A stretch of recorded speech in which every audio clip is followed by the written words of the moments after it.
దుబ్బాకలో ఎంపీ అభ్యర్థి నీలం మధుకు మద్దతుగా చెరుకు శ్రీనివాస్ రెడ్డి ఆధ్వర్యంలో రోడ్ షో, బైక్ ర్యాలీలో పాల్గొన్న టీపీసీసీ వర్కింగ్ ప్రెసిడెంట్ జగ్గారెడ్డి.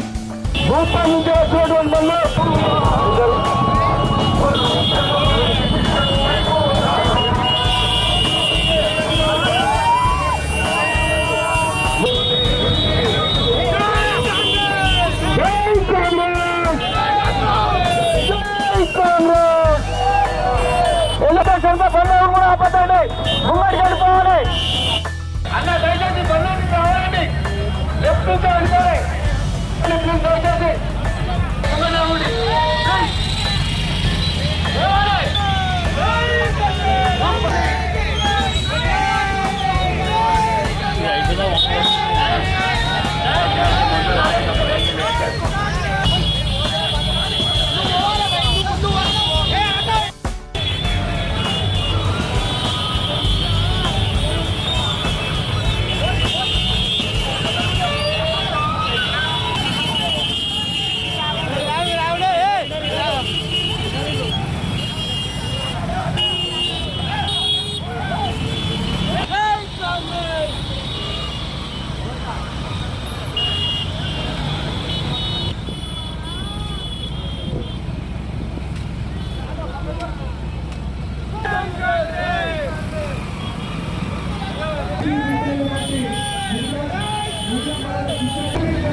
దయచేసి దయచేసి అందరూ కూడా ఈ ముంగడు రావాల్సిందిగా కోరుతా ఉన్నామన్న.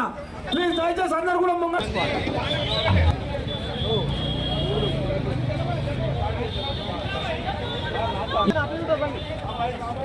ఈ బైక్ ర్యాలీకి ఎవరి పేరు చెప్తే ప్రతిపక్ష పార్టీలకు వణుకు పుడతలో మన మెదక్ జిల్లా చేసి గెలిపిస్తే ఆయన ఏడ ఈ పంచాయతీ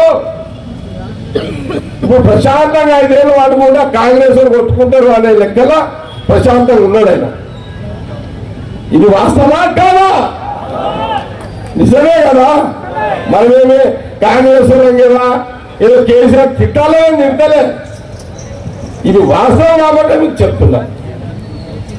ఇది కాబట్టి అందుకే 3 నెలలు లేట్ అయింది.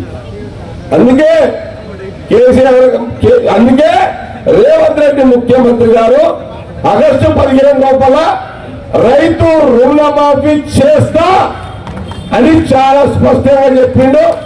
నేను కూడా దుబ్బాకలో ఒకటే మాట చెప్తున్నా, ఇది గ్యారంటీ, ఇది గ్యారంటీ. రేవంత్ రెడ్డి మాట నిలబెట్టుకుంటాడు, ఇలా అనుమానం లేదు అని చాలా స్పష్టంగా దుబ్బాక నియోజకవర్గ ప్రజలందరూ కూడా తెలియజేస్తున్నారు. ఇప్పుడు మొన్న ఎవరైనా గెలిచిందారు ఎన్ని ఓట్లతో? నిజంగా గ్రేటే. మీరు కూడా 10 ఏళ్ళ ఎంపీ ఉన్నా, 10 ఏళ్ళున్న కొత్త ప్రభాకర్ రెడ్డి ఎంపీ బీడీ కార్మికులని ఆదుకున్నాడా? ఎందుకేసిరా మరి ఓట్లు?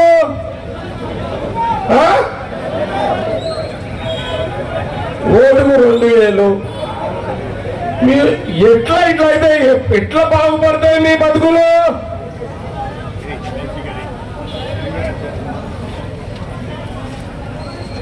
సరేనా, ఆయన కత్తి ఓడిపించుకున్నాడో ఏదో చేసిండో ఓకే, కానీ మీరు ఇట్లయితే మరి 5 ఏళ్ళ దాకా ఎవడు పట్టించుకోవాలి మిమ్మల్ని? అట్లా కదా, బీడీలు రామనేది గవర్నమెంటే, బీడీల మీద బొమ్మలు వేసి తాగొద్దు అని వేసేది గవర్నమెంటే. ఈ పంచాయతీ ఎట్లా ఓడవాలి? ఈ ఎవరు ఈ పంచాయతీ తెచ్చింది? బీజేపీ తెచ్చింది నాయన. ఇది ఫస్ట్ బీజేపీ తెచ్చింది, కేసీఆర్ అప్పుడుగా కూర్చున్నాడు అంతే. సింపుల్ గా పెట్టుకోండి. నేను జగ్గారెడ్డిగా మాటిస్తున్నా, సెంట్రల్ రాహుల్ గాంధీ ప్రధానమంత్రి అవుతాడు. ఆయన ప్రధానమంత్రి అయితే ఆ బొమ్మ సంగతి ఏం చేయాలో నేను రాహుల్ గాంధీ గారితో పోయి మాట్లాడతా. ఈ రాష్ట్రంలో ముఖ్యమంత్రి రేవంత్ రెడ్డి గారు, నేను ఆయనకు కూడా విషయం చెప్తా, నేను ట్రై చేస్తా, నేను ప్రయత్నం చేస్తా.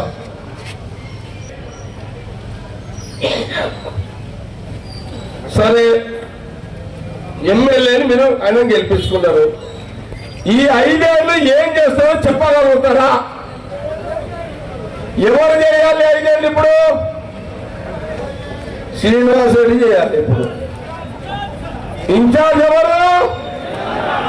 శ్రీనివాస్ రెడ్డి చేయాలి. ఇందిరమ్మ ఇల్లు కావాలన్నా శ్రీనివాస్ రెడ్డి చేయాలి. ఇందిరమ్మ ఇల్లు 5 లక్షలు 6 లక్షలు కావాలన్నా శ్రీనివాస్ రెడ్డి చేయాలి. ఇప్పుడున్న ప్రభాకర్ రెడ్డి ఏం చేయగలుగుతాడు మీకు? కార్మికులకు నేను ఒక మాట చెప్పింది, ఏ 50,000 మెజార్టీ ఇచ్చి అయితే మీరు టిఆర్ఎస్ ఎమ్మెల్యేని గెలిపించారు, ఈ దుబ్బాక నియోజకవర్గం నుంచి ఆ 50,000 మెజార్టీ కాంగ్రెస్ కి ఇవ్వండి. ఎంపీకి మేము అప్పీల్ చేస్తున్నాం. దుబ్బాక నియోజకవర్గ ప్రజలతోటి మేము జవాబుదారిగా ఉంటాం, బరాబర్ ఉంటాం. మేము శ్రీనివాస్ రెడ్డికి అన్నగా ఏమన్నా డౌట్ అవ్వడానికి మనం ఎన్ని డౌట్? ఇలా జగ్గారెడ్డి చెప్పిండంటే అయితే ఇక సవాల్ లేదు. అది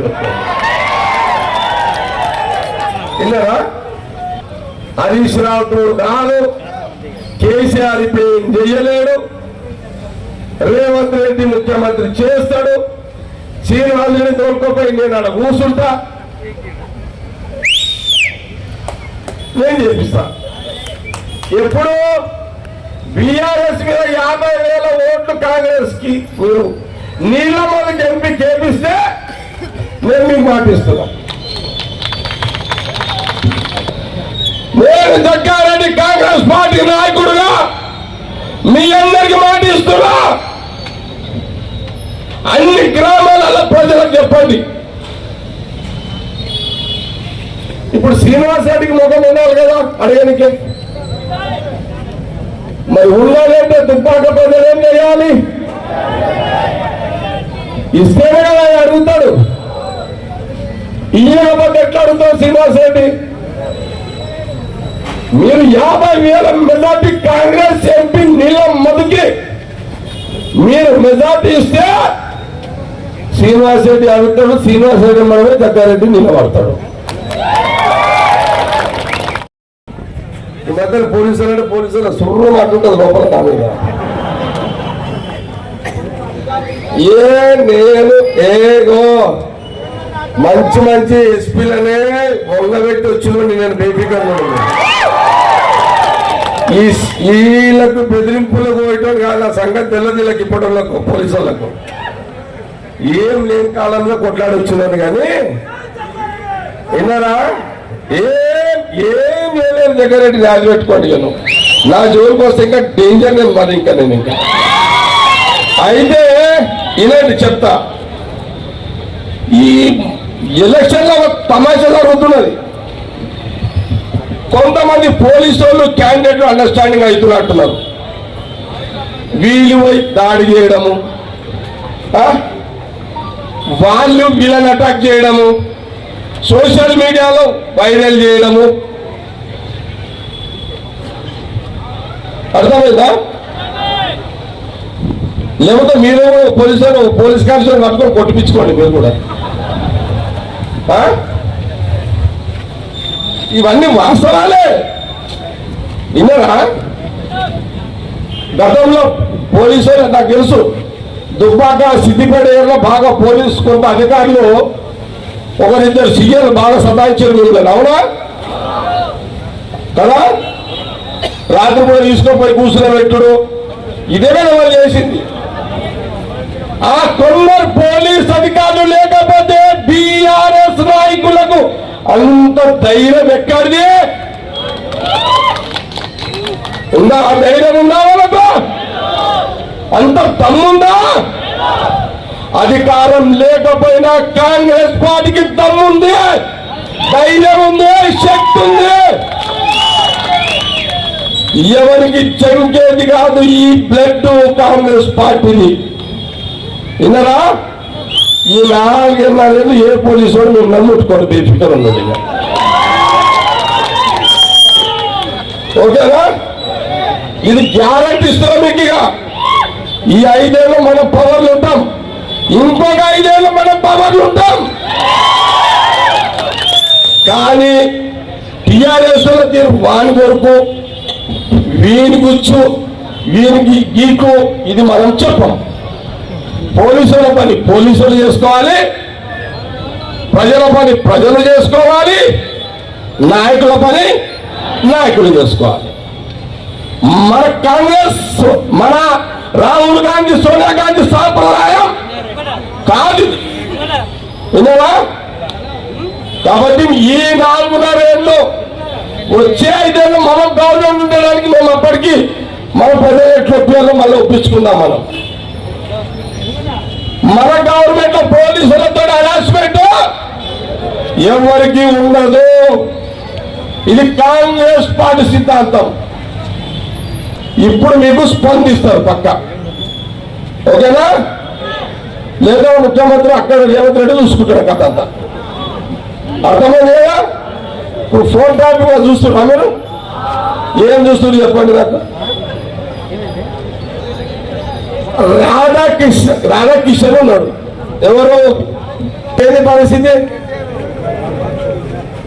ఏ పోలీసు ప్రస్తుతోనైతే నీ కొందరు అధికారులు ప్రజలను, వ్యాపారస్తులను, కాంగ్రెస్ పార్టీ నాయకులను నువ్వు అరెస్ట్ చేసి లోపల పడే సిబ్బంది పెట్టినప్పుడు అప్పుడు నువ్వు పోలీసే. ఇప్పుడు నిన్ను లోపల పడేసేది ఎవరు? పోలీసే. సింపుల్. అర్థమైందా? పోలీసులకు పోలీసే శత్రువు. ఇది వాస్తవమేది. పోలీసులు ఒప్పుకోకపోయినా ఒప్పుకోవాల్సిందే. ఇంకేం చేయలేము మనం ఇదిగా. అర్థమైందా? మీకు ఇంకోడు టైం ఉందా? మాట్లాడాలా? పెద్దలు గౌరవనీయులు జగ్గారెడ్డి గారు మీ అందరినీ రోజు ఈ సమావేశానికి రావడం జరిగింది. వేదిక మీద ఉన్న కాంగ్రెస్ పార్టీ అధినేత మహారాజులకు, మండల పార్టీ అధ్యక్షులకు, బ్లాక్ కాంగ్రెస్ అధ్యక్షులకు, వివిధ గ్రామాల నుంచి విచ్చేసిన నా తోటి కాంగ్రెస్ పార్టీ కార్యకర్తలకు, మహిళలకు, పత్రికా సోదరులకు అందరికీ శిరస్సు వంచి నమస్కరిస్తున్నా. గత 10 సంవత్సరాల నుంచి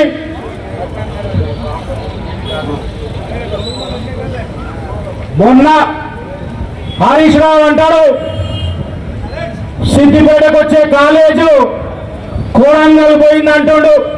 నేను హరీష్ రావుని అడుగుతున్నా, ఈ దుబ్బాక గడ్డ నుంచి దుబ్బాకకు వచ్చిన అగ్రికల్చర్ పాఠశాల నువ్వెట్లా దొంగిలించి సిద్దిపేటకు తీసుకుపోయినావు తోరా అని నేను అడుగుతున్నా.